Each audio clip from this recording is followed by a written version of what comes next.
When I began doing the early research for my novel Forever and Ever, one of the things that astonished me in a lot of ways was that there were so many nonfiction books in print on the topic of gene-based aging reversal or longevity, etc. And the first book I read was Dr. Michael Fossil's book. I went to Michigan and interviewed Dr. Fossil. Brian Alexander, who's an excellent writer, had just published a book entitled Rapture, that the subtitle is How Biotech Became the New Religion, a raucous tour of cloning, transhumanism, and the new era of immortality.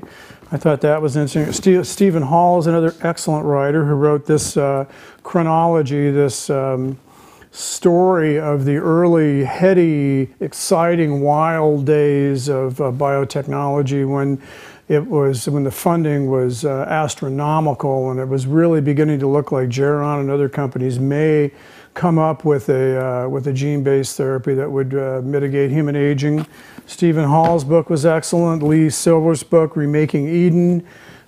His particular part of this debate is transhumanism, that once you're able to genetically engineer human beings, what are you going to do and what's possible? That was fascinating. Gregory Stock is another writer, scientist, whose book interested me. His title is Redesigning Humans, Our Inevitable Genetic Future. Lenny Garant is a researcher who's done a tremendous amount of work on aging. His book, Ageless Quest, One Scientist's Search for Genes That Prolong Youth. Nicholas Wade, James Watson, and others. To make a long story short, there were over 27 nonfiction books in print when I began my research for my novel. And it was just fascinating reading the whole history of biotechnology, where it began, the early attempts to understand aging. One of the big problems biologists had understanding human aging was lifespan. Why do human beings live to be 120 when all other mammals generally have lifespans limited to 25 years, etc.? But the big breakthrough took place in Dallas, Texas in 1995 at the University of Texas. Two biologists, Dr. Woody Wright and Dr. Jerry Shea, decided to see if they could turn on genes that provide immortality to the cells in your body that make germ cells, that make the sperm and egg cells. And much to their shock and the world's shock and surprise, not only did it work, but the cells did not get cancer. What we have observed is that young cells have long telomeres and old cells have short telomeres. And so we reasoned that if we could prevent the cells from continuing to shorten their telomeres, that we would extend the lifespan of cells. These biologists had a hunch about how they might do it. They knew that there was only one thing in the world with the power to rebuild telomeres after they had shortened, an enzyme called telomerase. As though by magic, when telomerase is present in a cell, it can actually reconstruct telomeres. But unfortunately, adult cells don't produce telomerase. It only exists in sperm, eggs, and the developing fetus. So these scientists resolved to find a way to make adult cells produce telomerase again.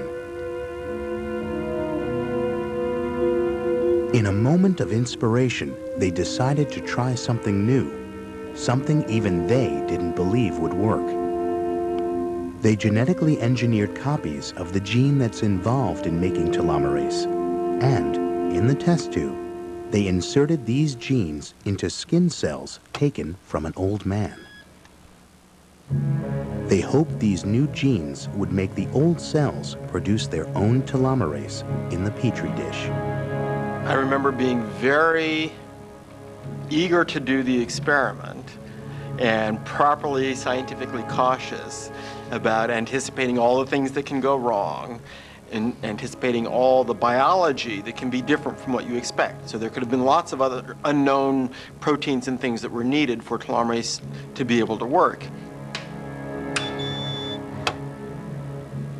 24 hours later, they analyzed the old man's cells to see if a telltale molecule of telomerase was really there. And it was. I can remember the postdocs bringing me the gel. This is a piece of film showing that these cells had telomerase. And I told the postdocs, remember this moment, because it was one of those, it wasn't one of these eureka sort of things, but it was almost like that, because we were sitting there and I realized for the very first time we were able to actually put cellular aging on hold. These scientists had made an old human cell act young again.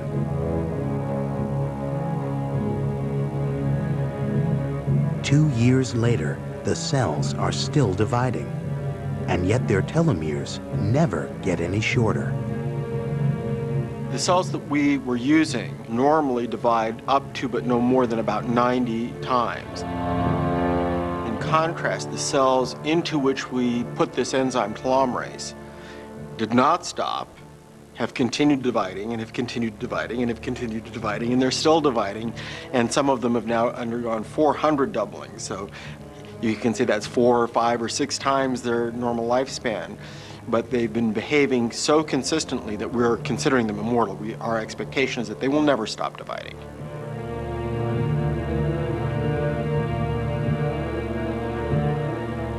One analogy that we've used for telomerase is that it's like the Energizer bunny. If you introduce telomerase into normal cells, it keeps the cells going and going and going. Nothing like this had ever been achieved before. A small part of the human body had been given immortality by science. As you can see, there was tremendous excitement at that time, and the experiment that Dr. Shea and Dr. Wright conducted in Texas was an incredible success. There's a very interesting background to that experiment. If you think about this question long enough, it'll become very obvious to you that evolution had to solve this problem. The Egyptians were the first people to ask themselves, why are babies born young?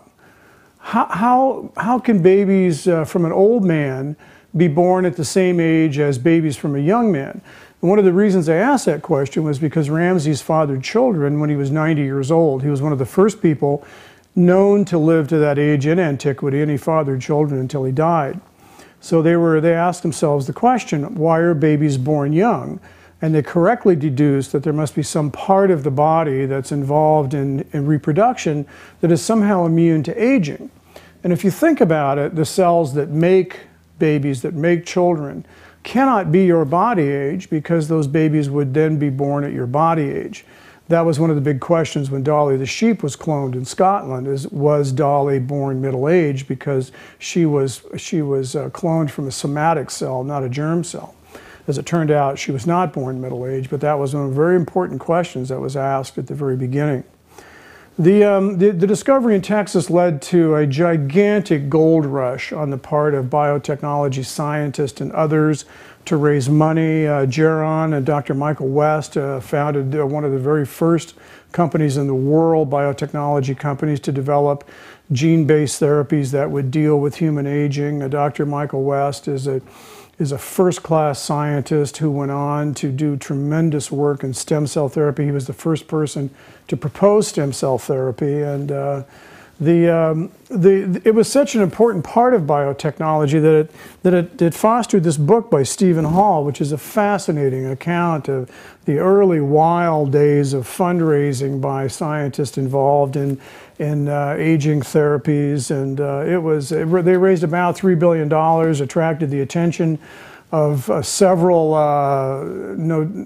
billionaires, oil billionaires, education billionaires. Dr. John Sperling, who started the University of Phoenix, was a very early proponent. Many of these men put tremendous amount of money and effort into this technology, and that interested me on a story element level.